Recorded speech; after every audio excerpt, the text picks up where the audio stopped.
পুনন্তু মা দেবো জনা পুনন্তু মনুষাধিয়ো পুনন্তু বিশ্বভূতানি জাত বেদো পুনহিমা ওম পবিত্রেণ পুনহিমা শুক্রেণ দেবদীর্যৎ অগ্নে পটুয়া পুটুরিম ওম ইদং পিতৃভ্যো নমো তু আদিও ये पूर्वावाचो अरुपुराचयो ये पार्थिवे रजस्यानि सत्तायो वा सुप्तिगणासु विष्णु ॐ कृष्णाय वासुदेवाय हरये परमात्मने प्रणतो क्लेशनाशाय गोविन्दाय नमः नमः ॐ तप्तकाञ्चन गौराङ्गी राधे वृन्दावनेश्वरी विश्वभानुसुतो देवी प्रणमामि श्रीहरिप्रिये ॐ नमो ब्रह्मण्ये नमो ब्रह्मणभ्यो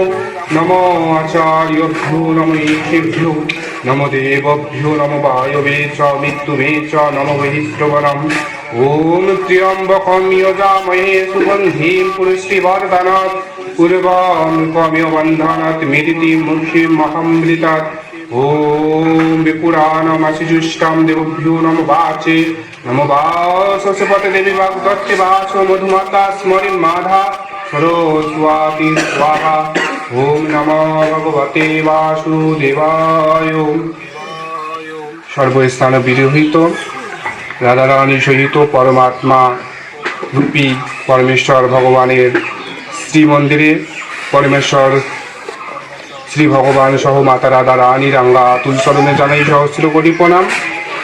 উপস্থিত সর্বাগ্রে সর্বজ্যেষ্ঠ শ্রীয়দের পরিপাক, কনিষ্ঠ শ্রীয়দের শুভ আশীর্বাদ। তো এতক্ষণ যাবৎ সুন্দরভাবে দাদাদের কাছে আলোচনা শ্রবণ করলে এবং কীর্তন ভগবানের গুণকীর্তনও করলেন। তো সবাইকে কেমন লেগেছে? মানে কথা কি শুনতে ইচ্ছা করতেছে না নাকি? সবাই ক্লান্ত নাকি? তো এত আস্তে কথা বলতেছো। জয় ভগবান শ্রীকৃষ্ণ কি, মাতা রাধা রানী কি, শ্যাম সিন্দুর কি। এবার সবাই ঠিক আছো তো না? কথা শোনা যাবে তো? দাদারা এতক্ষণ যাবৎ আলোচনা করলেন। কোন বিষয়টা সবচেয়ে তিনজনেই বলছে, কোন কথাটা বলতে পারো? হ্যাঁ, ধর্মান্তরিত বিষয়। আমি গত পরশুদিন ফেসবুকে, কোথায় যেন কাকা এটা, ওখানেও হচ্ছে একটা ধর্মান্তরিত একটা গীতার শ্লোক তিনজনেই উচ্চারণ করেছে কি, শ্রেয়ানো সোয়ানো বিগুণ পরধর্ম শ্রেয়ান অনুষ্ঠিতা স্বধর্মম নিরনম শ্রেয় পরধর্ম ভয়াবহ। তো অন্যের ধর্ম যতই ভালো হোক না কেন অর্জুন, তাহা তোমার কাছে বিপজ্জনক। অতএব আমাদের সনাতন ধর্ম থেকেই বেশিরভাগ দেখা যায় যে ধর্মান্তরিতর দিকটা বিশেষ করে বোনেরা হয়ে যায়। বিশেষ করে কেন আমাদের সনাতন ধর্মে কোনো জায়গায় ঘাটতি আছে নাকি যে এই বিষয়টা নেই? দেখো, আমাদের সনাতন ধর্মটাই এমনই ধর্ম, সেটা সাগরের মতো, যেমন সাগরের জল গোনা যায় না, অনুরূপভাবে আমাদের সনাতন ধর্মের বর্ণনা কখনো বলে শেষ করা যায় না। সনাতন ধর্ম অত্যন্ত উদার মনের, অনেক রয়েছে। যত কিছু বিষয় সনাতন ধর্ম থেকে চাই না কেন, সবটাই আমাদের সনাতনের মাঝখান থেকে আমরা পাই।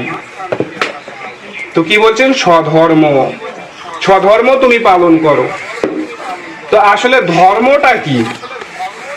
ধর্ম শব্দের অর্থ কি আমাদের এটা আগে মনে হয় জানাটা উচিত। আমরা ধর্ম শব্দের অর্থ কি বুঝি? ধারণ করা। সুন্দর কথা, ধারণ করা। আসলে আমরা কি ধারণ করব? একটা বাইরে ধারণ হয় আর একটা অন্তরে ধারণ হয়, ঠিক আছে?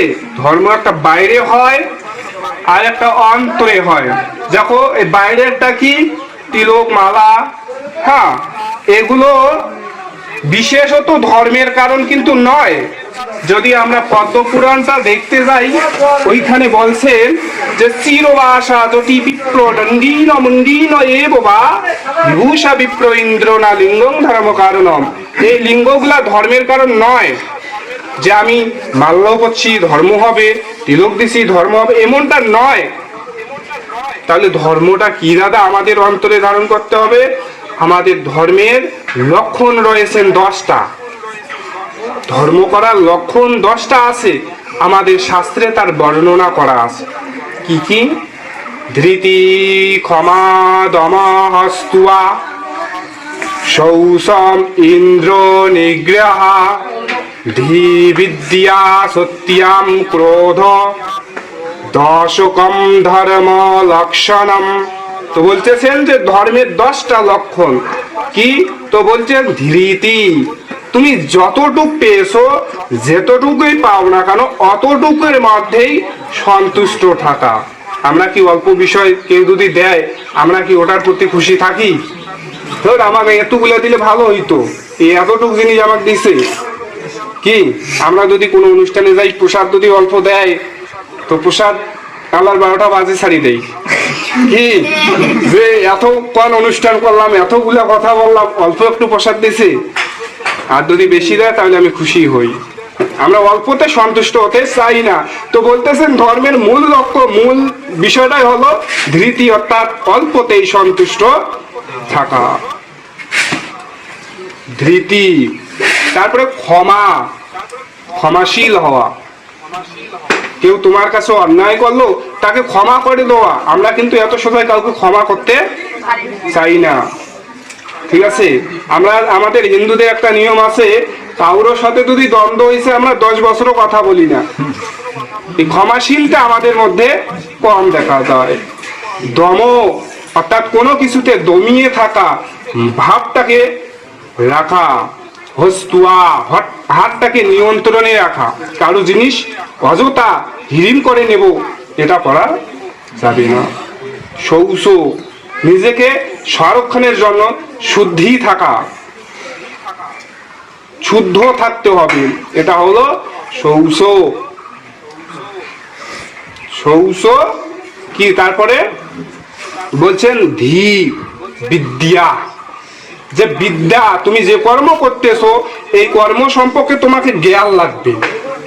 যে বিষয়টা করতেছো, তোমার মূল বিষয় হলো গীতা কেন পড়বে, তুমি কেন তিলক দিবে, তুমি কেন মালা ধারণ করবে, এটাকে আগে জানতে হবে, ঠিক আছে?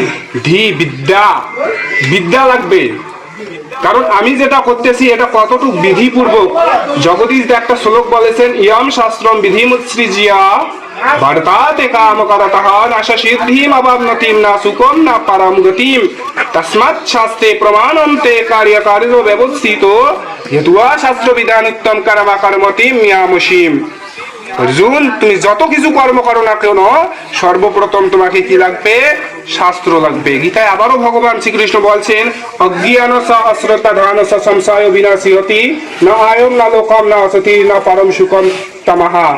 হে অর্জুন, যারা শাস্ত্রবিধিকে এবং ভগবানের কর্ম অশ্রদ্ধা সম্পূর্ণভাবে করে, হে অর্জুন, এসব ব্যক্তি কখনোই ভাগবতীয় ভক্তি লাভ করতে পারে না। না আয়ম না লোকম না অসতির না পরম সুখম সংশয়, না তো এরা এহলোকে সুখ লাভ করতে পারে, না তো এরা পরলোকে সুখ লাভ করতে পারে। অতএব আমি যে কাজটা করব, এটাতে আমাকে কি লাগবে?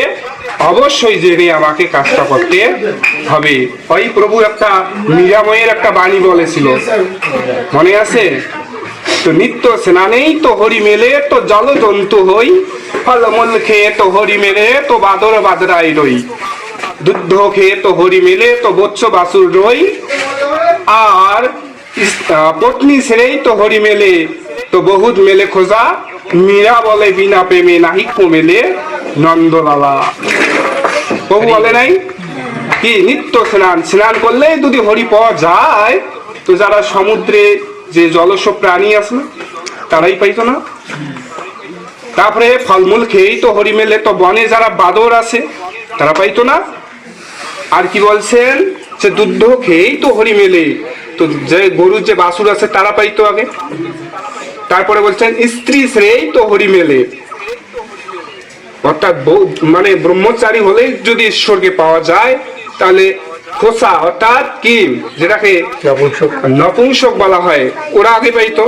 তো মীরা এখানে জোর দিয়ে বললো যে বিনা প্রেমে নাহি মেলে কৃষ্ণ নন্দ লালা, প্রেম ব্যতীত ভগবানের প্রতি সমর্পণ ব্যতীত কখনোই ভগবানকে লাভ করা যায় না। ভগবান শ্রীকৃষ্ণ গীতায় 4th অধ্যায়ে বলছেন যে শ্রদ্ধাবান নহিয়তে জ্ঞানম তৎপরম সমায়তে ইন্দ্রিয়া, যে যারা শ্রদ্ধাবান তারাই শুধু জ্ঞান লাভ করতে পারে, অশ্রদ্ধাবান এইসব জ্ঞান কখনোই লাভ করতে পারে না। যারা শ্রদ্ধাবান হবে তারাই প্রকৃত জ্ঞানগুলোকে আস্বাদন করতে পারে, অশ্রদ্ধাশীল কখনোই এগুলো জ্ঞান লাভ করতে পারে না। আমাদের সমাজে ফের আবার কিছু ব্যক্তি আছে, এরা বলে যে বেশি জ্ঞান জ্ঞান লাভ করার কোনো প্রয়োজন নেই, কি এই জ্ঞান অতগুলা লাভ করে কি হবে, ঈশ্বরের প্রতি একটু ভক্তি থাকলেই হয়ে গেল, আছে না। তো আসলে দেখো এই জ্ঞানগুলো কেন লাভ করবে, গীতায় ভগবান শ্রীকৃষ্ণ উত্তর দিয়ে বলতেছেন অধীশায়তেষাইয়ম ধর্ম সংবাদ আবাহ জ্ঞান যজ্ঞেন তেন অহমিষ্টান শ্রেয়তি ইতি মে মতিঃ। তো ভগবান বলতেছেন হে অর্জুন, যেসব ব্যক্তি আমার এই কথাগুলো, আমার এই জ্ঞানময় কথাগুলোকে বলে, আর যারা এই কথাগুলোকে শোনে, যারা এই কথাগুলোকে শোনে হে অর্জুন, তাদের কাছে আমি জ্ঞানযোগ্য রূপে পূজিত হই, জ্ঞান যজ্ঞের মাধ্যমে তাদের কাছে আমি পূজিত হই। কি এই যে এখানে যে আমরা কথাগুলো বলতেছি ঈশ্বরের কথা, তো ভগবান বলতেছেন এখানেও আমি পূজা লাভ করে থাকি, এটাই আমার অভিমত। ভগবান বলতেছেন ওই যে এক প্রকার হচ্ছে ভগবানের দ্রব্য দিয়ে উপাসনা করা, আর এই কথাগুলো শ্রবণ করলেও একটা কি হয়ে যাচ্ছে, ভগবানের পূজা হয়ে যাচ্ছে, ঠিক আছে। আবারও বলছেন শ্যান দ্রব্যমায় যজ্ঞেন জ্ঞান যজ্ঞেন পরন্তপঃ, ঠিক আছে। যে হে অর্জুন, যে দ্রব্যময় যজ্ঞ হইতে জ্ঞান যজ্ঞই শ্রেষ্ঠ। দেখো এই ভগবানের কাছে যত ফল মূল নিয়ে উপাসনা করব, এটার চেয়ে যদি আমি এই কথাগুলো বলি এবং এই কথাগুলো শ্রবণ করি, তো বলতেছেন ওই পূজার চেয়ে এই পূজাটাই শ্রেষ্ঠ। আর এখানে যে ভগবানকে আমরা এই কথাগুলোর মাধ্যমে লাভ করব, তা ভগবানই প্রতিজ্ঞা করে গিয়েছেন। গীতায় 8th অধ্যায়ে বলছেন ইয়ো ইমাম পরমাম গুহ্যম মদ ভক্তেষু অভিধাস্যতি ভক্তি মহিম পরম কিতুয়া মাম এব এতি অসংশয়ঃ। হে অর্জুন, যারা এই কথাগুলো বলে, যারা এই কথাগুলো শুনে, হে অর্জুন, তারা নিশ্চিত পরাভক্তি লাভ করে এবং মৃত্যুর পরে নিঃসংশয়ে আমার পথ লাভ করিতে পারে। কি তারা নিশ্চিত আমাকেই প্রাপ্ত হয়। কি বললেন, তারা প্রথমত এখান থেকে পরাভক্তি লাভ করে। বিদ্যা বা ভক্তি কয় প্রকার জানো? 2 প্রকার, একটাকে বলা হয় পরা আর একটাকে বলা হয় অপরা, ঠিক আছে। আমরা যত নিজের জীবন বাঁচাতে যেসব কাজ করব এগুলোই হলো অপরা, আর যতগুলো কাজ আমি ভগবান সম্বন্ধীয় জানার চেষ্টা করব এগুলো হলো পরা, যেটাকে ঈশ্বরকে লাভ করলে। হ্যাঁ, হয়তো ভাই এখানে আরেকটা কথা থাকতে পারে যে দাদা আপনি তো আহার যারা শুদ্ধ তাদেরকে নিন্দা মনে হয় করলেন। আসলে নিন্দা করি নাই, আহার শুদ্ধ করা অত্যন্ত শ্রেষ্ঠ। আহার শুদ্ধ শত শুদ্ধ স্মৃতাহা, আমাদের উপনিষদে বলা আছেন যারা আহার শুদ্ধ করে তাদের চিত্তটা শুদ্ধ হয়, পবিত্র হয়। আর শুদ্ধ করলে চিত্ত পবিত্র হয়, আর এই চিত্ত দ্বারা পরমেশ্বর ভগবানের কি উপাসনা ধ্যান ধারণা ভালো হয়। কোনোটা খারাপ নয়, সবটাই ভালো। কিন্তু আমরা যে কাজেই করব না কেন অবশ্যই কি করব, বিধিপূর্বক করাবার চেষ্টা করব। অবিধিপূর্বক অনেক কাজ করলাম হবে না। এখন তোমরা ভগবানের কর্ম করতেছো, আমি শেষ করতেছি, একটা গল্প শোনো। একটা গল্প বলেই শেষ করি।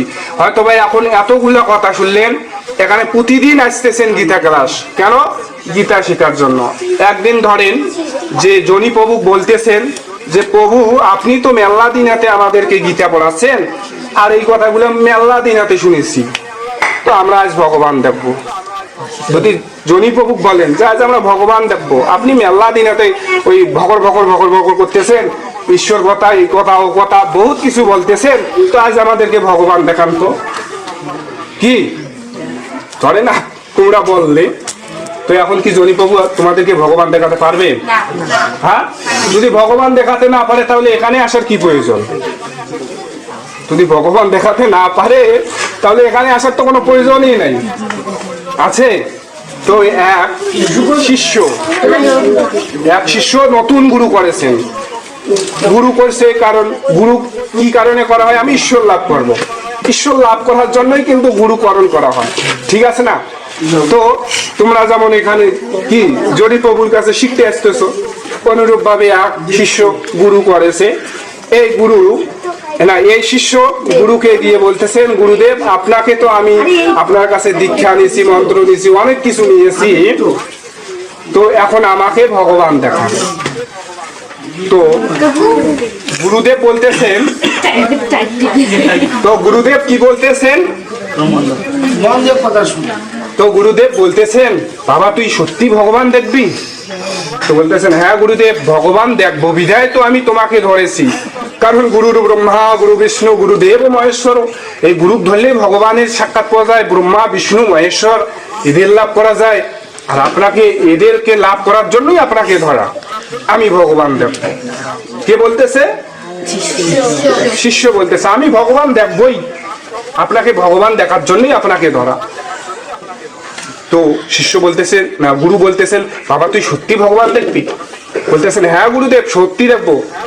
তো শিষ্য গুরুদেব বলতেছেন শিষ্য যে ভগবানকে জানার জন্য অনেক মুনি ঋষিগণ কঠোর থেকে কঠোরতম তপস্যা করে, তারপরেও সে ভগবানকে লাভ করতে পারে না, আর তুমি এই 2 দিন হচ্ছ আমার কাছে মন্ত্র নেওয়ার, তাতে তুমি ভগবান দেখতে চাচ্ছ? ঠিক আছে শিষ্য, তোমাকে আমি ভগবান দেখাবো, কিন্তু আজকে নয়, কারণ আজকে তিথি নক্ষত্র ভালো নয়, তুমি কালকে আসো, যখন আমি প্রাতঃবে স্নান করতে যাব সেই সময় আসো, সেই সময় আসলে তোমাকে আমি ভগবান দেখাবো। তো এই শুনে শিষ্য বাড়ি গিয়েছে। বাড়ি গিয়ে তো আর শিষ্য রাত্রিকালে তো আর নিন ধরে না, ঘুম আসে না। হ্যাঁ, কারণ মানে তোমাদেরকে যদি বলা হয় কাল এখান থেকে কোনো একটা জায়গায় নিয়ে যাব, তাহলে তোমাদের কি ঘুম আসবে চোখে? সে না, কালকে তো এখান থেকে মানে রাত পড়লেই যে আমরা ওখানে যাচ্ছি, কত কি দেখবো, কি কি করবো না করবো সব কি পরিকল্পনা করি না, অনুরূপ ভাবে শিষ্যের আর ঘুম ধরে না। কোন মতে রাতটা গিয়েছে, এই রাত প্রভাত হওয়ার পূর্বেই শিষ্য গুরুর বাড়িতে চলে গিয়েছে। তো তার গুরু আনি মাকে বলে গুরু কোথায়? তো বলতেছেন গুরু তো তোমার গুরু তো স্নানে গিয়েছে। তো শিষ্য দৌড়, এমন অবস্থায় শিষ্য গঙ্গায় স্নান করার জন্য নেমেছে। শিষ্য ডাকতেছেন গুরুদেব গুরুদেব শোনেন শোনেন, আগে আগে আমাকে ভগবান দেখান, তারপর স্নান করে। আগে আমাকে কি করেন? ভগবান দেখান, তারপর স্নান করেন, ঠিক আছে? তো বলতেছেন আগে ভগবান দেখবো তারপর স্নান। তো বলতেছেন বাবা তুই, আবারও গুরুদেব বলতেছেন বাবা তুই সত্যি ভগবান দেখবি? বলছে গুরুদেব হ্যাঁ ভগবান দেখবো। তো বলতেছেন জলে আয়। কে বলতেছেন? গুরুদেব বলতেছেন জলে আয়, ভগবান দেখাচ্ছি। এই জলে নেমেছি। আবারও গুরুদেব বলতেছেন বাবা তুই সত্যি ভগবান দেখবি? গুরুদেব হ্যাঁ দেখবো। আবারও বলতেছেন সত্যি? গুরুদেব হ্যাঁ দেখবো। কইছে দেখার জন্যই তো আসছি গুরুদেব, অবশ্যই দেখবো। আবারও বলছেন তুই সত্যি সত্যি ভগবান দেখবি?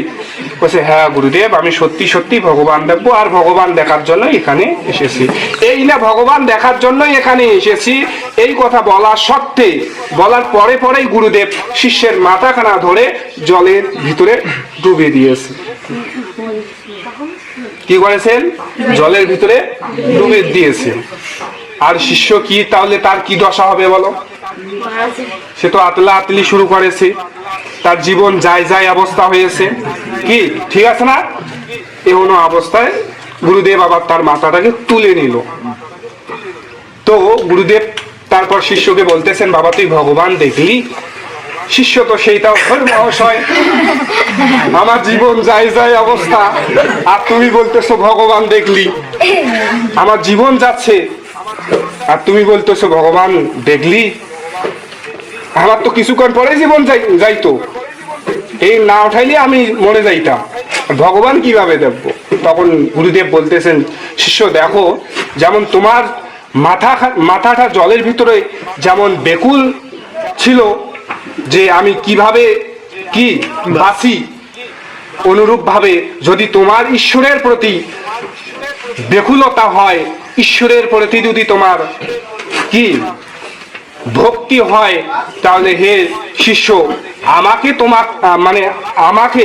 তোমার ভগবান দেখাতে হবে না, ভগবান তোমার কাছে আসবে, ভগবানই তোমার কাছে আসবে, আমাকে ভগবান তোমাকে দেখাতে হবে না। তাই ভগবত মহাপুরাণে বলছেন যে নিরিনাম জলম সহস্রেষু ভক্তি ময়িম পরম কিতুয়া মামেবা এসি অসাম মাম কলৌ ভক্তি ভক্তির পুরা কৃষ্ণ স্থিতাহা। যে কি বললেন? নিরাম জলম সহস্রেষু ভক্তির প্রতি জায়তে কলৌ ভক্তি ভক্তির প্রতি পুরা কৃষ্ণ স্থিতাহা। যদি তোমার শুদ্ধ ভক্তি হয়, ঈশ্বরের প্রতি প্রেম ভালোবাসা জাগে, তো সেই ভগবান তোমার কাছে এসে উপস্থিত হবে, সেই ভগবানের কাছে তোমাকে যেতে হবে না, ভগবানই আসবে। অতএব আমাদের কাজ কি? এই গীতা জ্ঞানগুলোকে লাভ করা। এই লাভ করলেই, এবং প্রকৃত যদি আমি গীতা জ্ঞানগুলোকে লাভ করি এবং এই গীতা জ্ঞান অনুসারে আমি কর্ম করি, তাহলে আমি নিশ্চিত ভগবানকে লাভ করতে পারবো, এটাতে কোনো সংশয় নেই। তো ইতিপূর্বে আমি আমার আলোচনা এখানেই শেষ করব। তো আমি যতগুলো কথা বললাম এবং আমার যে কাকু এবং দাদা আছেন যতগুলো কথা বললেন, এই কথাগুলোর মধ্যে তোমাদের কোনো কিছু বলার আছে নাকি? কারণ আমাদের ক্লাসে কিন্তু আমরা সর্বশেষ একটা দেই, তো কথা যদি বলার থাকে যে দাদা আপনি এখানে ভুল বললেন, বা দাদা এটা আসলে কি রকম, দেখো এরকম কারোর কোনো কিছু বলার আছে নাকি? দেখো বলার থাকলে বলতে পারো, জানার থাকলে জানতে পারো, জিজ্ঞাসা করো। তোমাদের আছে কারো কোনো কিছু বলার? কারো তো কোনো কিছু নাই না? ঠিক আছে, তো আমি এখন তোমাদের কাছে কয়েকটা বিষয় জেনে শেষ করব, ঠিক আছে? তো গীতার কয়টা অধ্যায় পাঠ করছো এতদিন যাবত? প্রথম অধ্যায় শেষ, তাহলে শেষ হয়ে যাবে, খুব ভালো। তো গীতায় শ্লোক সংখ্যা কতটি আছে যে জানো সে শুধু হাত ভাসাবা। 700। গীতায় বক্তা এবং শ্রোতা কয়জন আছে? 4 জন। তুমি বলো তো কে কে?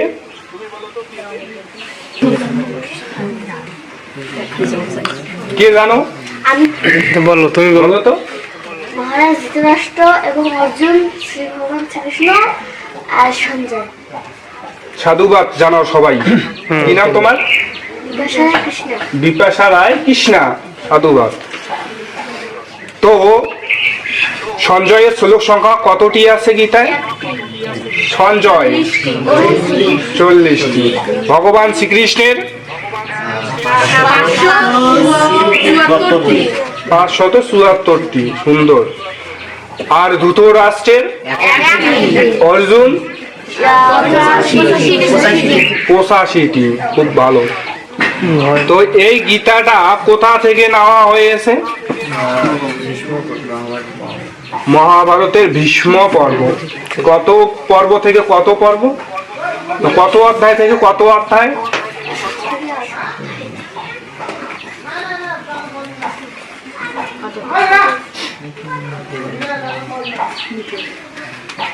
কেউ জানো? মহাভারতের ভীষ্ম পর্বের 25 থেকে 42 অধ্যায় পর্যন্ত ভগবান শ্রীকৃষ্ণ এই অধ্যায় 18টি নিয়েছে, ঠিক আছে? মহাভারত কার অংশ বলা হয়? মহাভারত গীতাটাকে কার অংশ বলা হয়? হ্যাঁ, এটা কার অংশ থেকে নেওয়া হয়? এটা উপনিষদ থেকে নেওয়া হয়। সর্ব উপনিষদ গপ্পেদুদ্দাম গোপালনন্দন, কি উপনিষদের অংশ গীতা, ঠিক আছে। আবার এই মহাভারত থেকে নেওয়া হয়েছে। এটা সাধারণত গীতার ধ্যানে বলছেন যে এটা উপনিষদের অংশ, ঠিক আছে। তো এই গীতার লেখককে?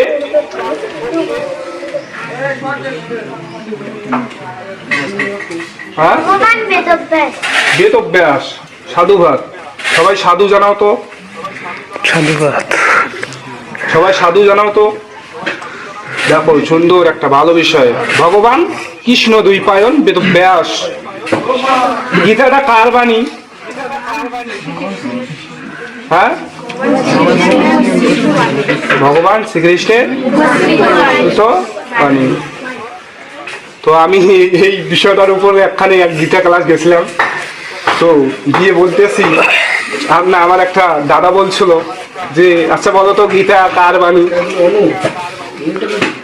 হ্যাঁ, বলতেছে গীতা কার বাণী বলো তো। তো সবাই ওর মুখ দেখে, ওর মুখ দেখে, হ্যাঁ, কেউ আর বলে না। তো একটা ছোট বাচ্চাকে বললো বলো তো কার বাণী? তো বলছে ভগবান শ্রীকৃষ্ণের। এখন সবাই বলে এইটা তো আমরাও জানি, ঠিক আছে, এটা তো আমরাও জানি, কিন্তু জানি আর বলি না, ঠিক আছে। ওই একটা কথা আছে না গ্রাম্য ভাষায়, মুখে আসে পেটে না, পেটে আসে মুখে আসে না, সেরকম, ঠিক আছে। এই বিষয়গুলো নোট করবা, ঠিক আছে। ভয়ের কোনো কারণ নাই, নির্ভয়ে এই যে বলবে। বিষয়গুলো যে বললাম, কেউ মন খারাপ করছো নাকি? দেখো আমরা যে একে বহু কিছু জানি সেটাও নয়, ঠিক আছে। তোমাদের মতোই আমরাও ছিলাম।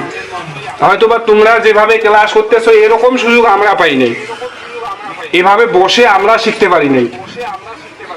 আমরা এমনিতেই কোনো ব্যক্তির কাছে যদি এমনিতে পরামর্শ করলে করতাম, না করলে আমাদেরকে অধ্যয়ন করে এগুলো লাভ করতে হয়েছে। কিন্তু তোমরা একটা কি সুন্দর একটা বোনাস পাচ্ছ, যে কি সুন্দর একটা বোনাস পাচ্ছ, যে